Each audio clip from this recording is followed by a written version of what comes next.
Est-ce qu'un simple chiffre peut vraiment nous dire où va un marché? Aujourd'hui, on plonge au cœur de la Bourse régionale des valeurs mobilières, la fameuse BRVM, pour essayer de décrypter les signaux qui se cachent derrière les mouvements récents. Alors, qu'est-ce qu'il nous raconte vraiment?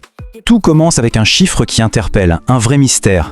Sur une action en particulier, le volume d'échange a été multiplié par 5 par rapport à sa moyenne. Alors la question se pose direct, est-ce que c'est une occasion en or, un signal d'achat à ne pas rater, ou est-ce que c'est un piège qui est en train de se refermer? C'est le cœur de notre enquête. Notre mission pour les minutes qui viennent est donc toute simple. On va gratter sous la surface, aller au-delà des chiffres bruts pour découvrir ce qui se joue vraiment en coulisses sur le marché ouest-africain. Bon, le premier indice qu'on a, c'est un signal de marché tellement puissant qu'il est impossible de passer à côté. Et il nous conduit tout droit vers une valeur bien précise, Ethereum. Imaginez un peu le truc, le volume d'échange sur cette action a soudainement fait x5 par rapport à sa moyenne. Là, on ne parle pas d'une petite fluctuation, c'est un pic d'activité absolument spectaculaire. Pour être tout à fait exact, on parle de 20 624 titres qui ont changé de main en une seule journée. Une activité aussi anormale, ça ne peut vouloir dire qu'une seule chose. Les grosses mains, comme on les appelle, sont dans la place. Autrement dit, les gros investisseurs institutionnels sont à la manœuvre. Et ce qui rend la chose encore plus intéressante, c'est que toute cette agitation se concentre sur un niveau de prix absolument crucial. Une zone charnière, là, entre 2995 et 3010 francs CFA. On sent bien que le marché est sur le point de prendre une décision majeure. Le marché est donc vraiment à la croisée des chemins. Il y a deux scénarios possibles. Soit on a un breakout, le prix casse la barrière des 3010 avec beaucoup de volume, ce qui serait un signe d'achat massif des institutionnels. Soit c'est le rejet. Le prix bute sous les 3000, ce qui indiquerait plutôt que les pros sont en train de vendre. Le point le plus important ici, c'est d'attendre la confirmation. On n'anticipe jamais. Bon, maintenant, prenons un peu de recul. Est-ce que ce qui se passe sur cette action reflète l'état de tout le marché? Est-ce que la BRVM est en train de s'effondrer?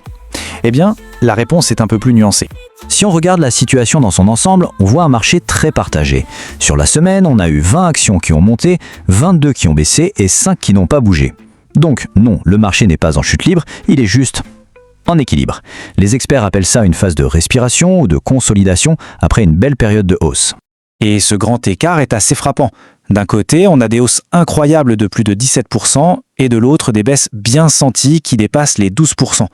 Ça prouve bien que ce n'est pas un mouvement de panique général, mais plutôt un marché où il y a des opportunités très ciblées et des pressions sur des titres spécifiques. D'accord, mais alors, pourquoi ce comportement? Pourquoi ce grand écart? Pour comprendre ça, il faut regarder qui sont les acteurs derrière ces mouvements et quelles sont leurs stratégies. Le concept clé qui explique tout ça, c'est la consolidation du marché. Loin d'être un signe de faiblesse, c'est en fait une phase tout à fait saine. C'est le moment où certains investisseurs décident de prendre leurs bénéfices et ça crée des opportunités pour d'autres de se repositionner de manière stratégique. En réalité, c'est un moment de tri. D'un côté, on a les investisseurs les moins bien informés, les mains faibles, qui sortent du marché, souvent par crainte. Et pendant ce temps, les investisseurs stratégiques, ceux qui ont une vision à long terme, ils voient ça comme une période de solde pour trouver de nouveaux points d'entrée intéressants. Et ça nous amène directement à la conclusion principale de l'analyse des experts. La BRVM, en ce moment, ce n'est pas un marché où on peut acheter n'importe quoi en espérant que ça monte. C'est un marché sélectif. Un marché d'opportunités ciblées qui récompense ceux qui font leur devoir, qui font leurs recherches. Parce que bon, les mouvements de cours c'est une chose, mais la vraie valeur d'un marché, ça se mesure aussi avec du concret. Et pour ça, rien de tel que de regarder la promesse des dividendes pour 2026. Et là, le chiffre parle de lui-même. Plus de 381 milliards de francs CFA. Et attention, ce montant a déjà été annoncé par seulement 8 des 47 sociétés cotées. On a déjà dépassé la moitié de tout ce qui a été versé en 2025. Ça montre bien la valeur bien réelle qui est créée pour les actionnaires. Alors, qui distribue cette richesse? Les télécoms sont clairement en tête, ce qui confirme leur puissance. Le secteur bancaire affiche une solidité vraiment remarquable. Et puis, l'agro-industrie, elle, présente des opportunités cycliques qui peuvent être très intéressantes. Allez, pour finir, on prend un peu de hauteur, on regarde la vision à long terme pour la BRVM telle qu'elle a été présentée lors des récents BRVM Awards. La feuille de route pour l'avenir est assez claire. Il s'agit de renforcer la confiance des investisseurs, d'améliorer la régulation et la transparence, de s'adapter aux innovations technologiques, de pousser pour une gouvernance exemplaire et bien sûr, le rôle essentiel, financer les économies de la région UMOA. Le thème de l'événement en disait long, au carrefour de la technologie et de la durabilité. Ça met bien en lumière le rôle absolument critique que l'intelligence artificielle va jouer dans le futur de la finance dans la région. Et pour conclure, la phrase la plus percutante vient du directeur général de la BRVM lui-même. La transformation technologique, ce n'est plus une question de si, mais de à quelle vitesse. Une réflexion qui nous rappelle à quel point le rythme du changement s'accélère dans notre monde financier. Vous savez, parfois, derrière la performance d'une action, il y a une histoire. Une histoire vraiment fascinante, pleine de contradictions. Aujourd'hui, on va s'intéresser au cas de Bank of Africa Burkina Faso. C'est une valeur qui met le feu au marché en ce moment, mais qui en même temps pousse les analystes à la plus grande prudence. Allez, on décortique ça ensemble. Alors pour commencer, il faut bien comprendre de quoi on parle. Il ne s'agit pas d'une petite hausse gentilette, non. On parle d'une véritable flambée, une explosion qui a mis ce titre sur le devant de la scène de la bourse régionale. Jetez un œil à ce graphique. L'image parle d'elle-même, pas vrai? C'est l'histoire d'une ascension quasi verticale. Depuis le début de l'année, le cours de BOA à Burkina Faso n'a fait que grimper pour atteindre des sommets. C'est impressionnant. Et le chiffre exact, il est juste dingue. Plus 46,93% depuis le 1er janvier. Pour mettre ça en perspective, c'est le jour de performance que beaucoup d'investisseurs rêveraient d'avoir en plusieurs années. Et là, ça s'est fait en quelques mois à peine. Et oui, toute cette montée s'est faite en moins d'un trimestre. Forcément, un mouvement aussi rapide et aussi fort, ça crée un buzz énorme sur le marché. On se demande ce qui se passe. Mais la vraie question, c'est est-ce que cet engouement est vraiment justifié ? Et c'est là que toute l'histoire devient bien plus complexe. Parce que malgré cette euphorie générale, les professionnels qui ont vraiment fouillé le dossier, eh bien, ils nous disent attention. Ils voient des signaux que le reste du marché a l'air d'ignorer complètement. Pour bien saisir leur analyse, il faut d'abord savoir de qui on parle. Qui est cette entreprise qui est au centre de toutes les attentions ? Alors, il faut savoir que BOA Burkina Faso, ce n'est pas un petit joueur. On parle de la deuxième plus grande banque du pays, un véritable pilier de l'économie locale. Elle fait partie d'un grand groupe panafricain. Elle existe depuis 1998 et elle a un réseau solide avec plus de 50 agences. Bref, c'est une institution. Et attention, voilà un point absolument crucial, c'est la banque la plus solide de tout le Burkina Faso en termes de capital. Elle a une base financière extrêmement robuste. Normalement, ça c'est un signe de très bonne santé et de sécurité pour n'importe quel investisseur. Bon, maintenant on rentre dans le dur, les chiffres. Et c'est là qu'on tombe sur une situation très paradoxale, avec des indicateurs qui semblent dire tout et son contraire. C'est une histoire à deux visages. Voilà le cœur du problème. D'un côté, on a des forces qui sont indéniables. Un capital en béton, un bilan qui continue de grossir et un dividende super attractif. Mais de l'autre, on a des faiblesses qui sont un peu peur, des profits qui s'effondrent, une rentabilité qui n'est plus au rendez-vous et un coût du risque qui explose littéralement. Ce graphique, il illustre ça parfaitement. Les barres vertes, c'est en gros le chiffre d'affaires de la banque. On voit qu'il est stable, la banque continue de faire rentrer de l'argent, mais maintenant, regardez les barres jaunes qui représentent les bénéfices. Elles plongent. Cet écart qui se creuse, c'est le signe que la machine est en train de devenir moins rentable. Et un autre indicateur le confirme.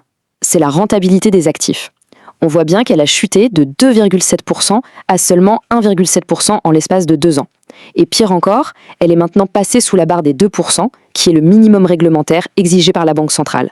Et ça, ce n'est vraiment pas un bon signal. Mais alors, comment on explique cette chute de rentabilité ? Qu'est-ce qui se passe ? En fait, il y a un facteur principal qui explique presque tout. C'est ce qu'on appelle l'éléphant au milieu de la pièce. Le voilà. Plus 94,2%. C'est l'augmentation spectaculaire en une seule année de ce qu'on appelle le coût du risque. En clair, ça a quasiment doublé. Le coût du risque, qu'est-ce que ça veut dire ? C'est assez simple en fait. C'est l'argent que la banque est obligée de mettre de côté parce qu'elle pense que certains prêts qu'elle a accordés ne seront jamais remboursés. Si ce coût explose, ça veut dire que la banque s'attend à beaucoup plus de mauvais payeurs.